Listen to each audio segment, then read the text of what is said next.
श्री स्वामी समर्थ. नमस्कार मंडळी, मी गृहिणी व्लॉगमध्ये मी प्रिया तुम्हा सगळ्यांचं नेहमीप्रमाणेच अगदी मनापासून स्वागत करते. आजचा दिवस तुम्हाला शुभ जावो. तुमच्या मनात ज्या काही चांगल्या इच्छा असतील त्या स्वामी महाराज लवकरच पूर्ण करोत हीच स्वामी महाराजांचरणी प्रार्थना करून आपण आपल्या आजच्या वेगळ्या विषयाला सुरुवात करूयात. पण तुम्ही सुद्धा या चॅनलवरती नवीनच असाल, माझ्याप्रमाणे तुम्ही सुद्धा स्वामी भक्त असाल, तुम्हाला सुद्धा स्वामींचे व्हिडिओ पाहायला ऐकायला आवडत असतील तर नक्कीच तुम्ही आपल्या या चॅनलला सबस्क्राईब करू शकता. कारण या चॅनलवरती मी सगळे स्वामी महाराजांचे व्हिडिओ अपलोड करत असते. मला वेळोवेळी आलेले अनुभवसुद्धा तुम्हाला सगळ्यांशी शेअर करत असते. तर चला जास्त वेळ न घालवता आपण आपल्या आजच्या व्हिडिओला सुरुवात करूयात. तर मंडळी, बरेचदा काय होतं की आता आपण संसारिक माणसं आहोत. आपल्या प्रत्येकाच्या आयुष्यामध्ये काही ना काही दुःख, अडचणी, त्रास हे असतात. त्यामुळे आपल्या मनात सतत वाईट नकारात्मक विचार येत असतात, ज्यामुळे आपण मग नकारात्मक विचारांमुळे आपण दुःखी राहतो आणि तशाच घटना मग आपल्या आयुष्यामध्ये घडत असतात. आणि याच सगळ्यातून बाहेर पडण्यासाठी स्वामींचे असे काही विचार मी तुमच्याशी शेअर करणार आहे. जर तुम्ही फक्त रोज झोपताना हे स्वामींचे विचार ऐकले तर तुमच्या मनातली जी नकारात्मकता आहे ती 100% निघून जाणार आहे. कायमची तुमच्या मागची तुमची जी नकारात्मकता आहे किंवा तुमचं मन जे नकारात्मक विचार करतं ते नष्ट होणार आहे.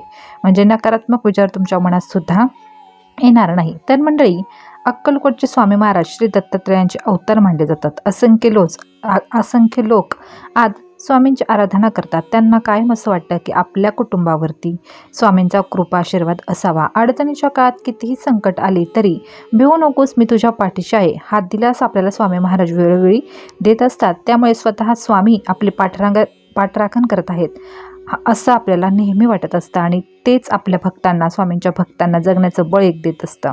अशक्यही शक्य करतील स्वामी, अशी स्वामी भक्तांची श्रद्धा आहे. स्वामींचे विचार आपले जीवन बदलवून टाकत असतात. त्यामुळे आजच्या व्हिडिओमध्ये मी स्वामींचे काही असे विचार सांगणार आहेत. हे जर विचार रोज झोपताना तुम्ही ऐकले तर तुमच्या मनामध्ये कुठल्याही प्रकारची नकारात्मकता राहणार नाही. कुठलंही दुःख तुमच्या मनात असेल, वाईट विचार तुमच्या मनात येत असतील, त्याचबरोबर सतत तुमचं मन निगेटिव्ह विचार करत असेल, तुमच्या घरामध्ये निगेटिव्हिटी असेल तर अगदी मोठ्याने सुद्धा रोज मोबाईलमध्ये तुम्ही हे विचार लावू शकता. तर चला आपण पाहून घेऊयात की स्वामी आपल्या भक्तांना नेहमी काय सांगतात. जर तुमच्या मनात सतत वाईट नकारात्मक विचार येत असतात ज्यामुळे तुम्ही सतत दुःखी राहता तर स्वामी समर्थांचे हे विचार तुम्ही जर रोज ऐकले, वाचले तर नक्कीच तुमचं जीवन बदलून जाईल. तुमच्या आयुष्यातली नकारात्मकता कायमची दूर होईल. तर पहिला विचार ऐका.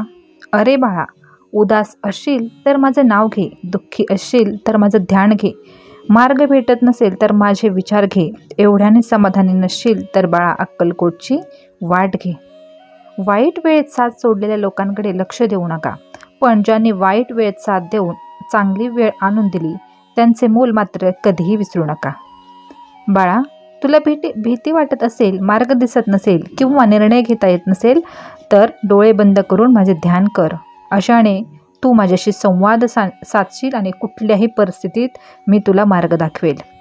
बाळा, मला तुझी काळजीच नाही तर प्रेम आहे, म्हणून तुला मार्ग दाखवण्यात सदैव मी तत्पर असतो. फक्त एकदाच मला हाक मार. लक्षात ठेव बाळा, नामस्मरण कधीच कर्माचा त्याग करण्यास सांगत नाही. कर्माचा त्याग करून नामस्मरणाला काहीही अर्थ नाही. त्यामुळे तुझी दैनंदिन कामं करता करता माझं नामस्मरण केलं तरी सुद्धा ते माझ्यापर्यंत पोहोचणारच आहे. बाळा, कोणी तुझे काहीच ऐकून घेत नसेल तर एक गोष्ट कधीही विसरू नको. तुझे कोणी ऐकून घेत नसेल तरी सुद्धा तुझं मी सगळं ऐकणारा, तुझ्या नेहमीच सोबत राहणार आहे. विवेकबुद्धीने विचार करून निर्णय घेतला असशील तर मागे हटू नकोस. ठाम राहा आणि ते कृतीत सुद्धा आण. जीवनात कोणतेही वळण आले तर स्थिर राहा, कारण स्थिर मनातच माझे प्रतिबिंब तुला दिसणार आहे. बाळा, तुला जर असं वाटत असेल की कशाला स्वामींना उगाच त्रास द्यायचा आपलं दुःख सांगून, तर खरा त्रास तू आता देत आहेस, काहीच मला न सांगून. खरं तर मीच आहे तुझे सगळे दुःख सोडवणारा. त्यामुळे तुझे कुठल्याही अडीअडचणी तुला मला सांगाव्याच लागतील. अडचणी आयुष्यात नव्हे तर मनात असतात. ज्या दिवशी तू मनावर विजय मिळवशील त्या दिवशी आपोआपच तुला त्यातून मार्ग सापडणार आहे. तर मंडळी, स्वामींचे हे अनमोल विचार जर रोज झोपताना तुम्ही ऐकले तर नक्कीच तुमच्या मनातील निगेटिव्हिटी आहे ती हळूहळू कमी व्हायला मदत होणार आहे. स्वामींचे हे अगदी उमेदीने आपल्याला भरलेले विचार आहेत. मोटिवेट करतात आपल्याला हे विचार नक्की रोज झोपताना ऐका. जे मला गुगलवरती सापडले असं सर्च करत असताना मी म्हटलं की तुम्हा सगळ्यांशी मी शेअर करावे आणि मी सुद्धा ते ऐकत असते. आपल्या मनाला एक उभारी देण्याचं काम हे स्वामींचे अनमोल विचार करत असतात. जेव्हा आपण खचतो, दुःखात असतो, तेव्हा हे विचार आपल्याला पुन्हा उभं राहायला मदत करतात, नव्यानं धीर द्यायला, नव्यानं सुरुवात करायला मदत करतात. तर नक्कीच रोज झोपताना हे स्वामींचे विचार ऐका. व्हिडिओ आवडला तर व्हिडिओला एक लाईक करा, कमेंटमध्ये श्री स्वामी समर्थ लिहायला अजिबात विसरू नका. तुमच्या मित्रमैत्रिणींना सुद्धा शेअर करा आणि त्याचबरोबर आपल्या चॅनलला सुद्धा नक्की सबस्क्राईब करा. तर चला पुन्हा भेटूयात असे जे काही छानशा व्हिडिओ सोबत. तोपर्यंत सगळ्यांना श्री स्वामी समर्थ.